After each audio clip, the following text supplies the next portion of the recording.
अखिलेश जी इस विषय को नहीं समझ पा रहे हैं कि उन्होंने जो खुद कहा था वो अपनी बात से पीछे हट गए।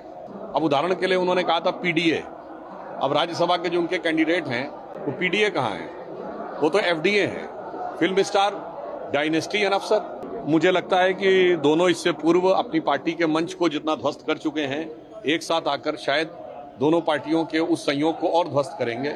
राहुल गांधी जी के जमाने में सिर्फ एक जीत पाई रायबरेली और मतलब अब 80 सीटें हैं तो 79 हार गए।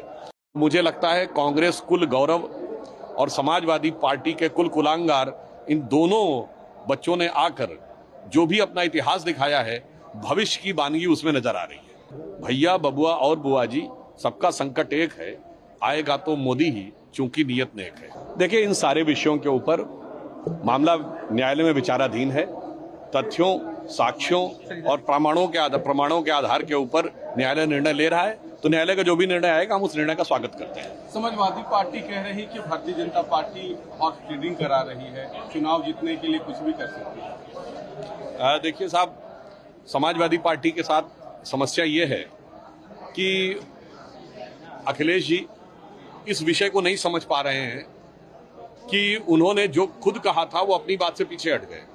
अब उदाहरण के लिए उन्होंने कहा था पीडीए, अब राज्यसभा के जो उनके कैंडिडेट हैं वो पीडीए कहाँ हैं? वो तो एफडीए हैं, फिल्म स्टार, डायनेस्टी एंड अफसर। अब आप बताइए, उन्होंने बनारस में कैंडिडेट विड्रॉ कर लिया।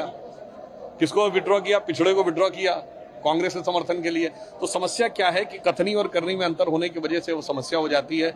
तो मुझे लगता है कि उनको अपने बारे में विचार करना चाहिए बजाय प्रतिक्रिया देने के। सर, लोकसभा चुनाव के लिहाज से राहुल गांधी और अखिलेश यादव एक मंच पर रहे, किस तरीके से देखते हैं, कितना चुनौतीपूर्ण है ये? मुझे लगता है कि दोनों इससे पूर्व अपनी पार्टी के मंच को जितना ध्वस्त कर चुके हैं, एक साथ आकर शायद दोनों पार्टियों के उस संयोग को और ध्वस्त करेंगे। उदाहरण के लिए राहुल गांधी जी के पिताजी राजीव गांधी जी के जमाने में कांग्रेस को 400 सीटें मिली थी और राहुल गांधी जी के नेतृत्व में चुनाव हुआ, 44 पे ले आए थे, फिर 52 मिली।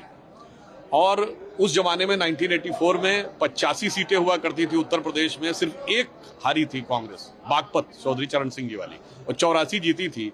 राहुल गांधी जी के जमाने में सिर्फ एक जीत पाई रायबरेली और मतलब अब 80 सीटें हैं तो 79 हार गए।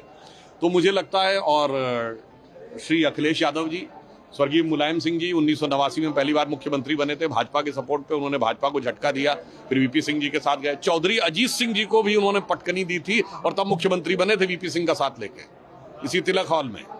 अब वीपी सिंह को झटका दिया, चंद्रशेखर जी के साथ गए, चंद्रशेखर जी को झटका दिया, काशीराम जी के साथ गए, और सबको झटकते हुए वो अंततः 2012 में कुशलता के साथ समाजवादी पार्टी की स्पष्ट बहुमत की सरकार बनाने में सफल हुए। अखिलेश जी को सत्ता दी, वो 57 पे ले आए। तो मुझे लगता है कांग्रेस कुल गौरव और समाजवादी पार्टी के कुल कुलांगार, इन दोनों बच्चों ने आकर जो भी अपना इतिहास दिखाया है, भविष्य की बानगी उसमें नजर आ रही है। और अंत में एक लाइन कहना चाहूंगा कि उत्तर प्रदेश के चुनाव में भैया यानी राहुल गांधी जी, बबुआ आप सभी समझते हैं, और बुआ जी, भैया, बबुआ और बुआ जी, सबका संकट एक है, आएगा तो मोदी ही, चूंकि नियत नेक है।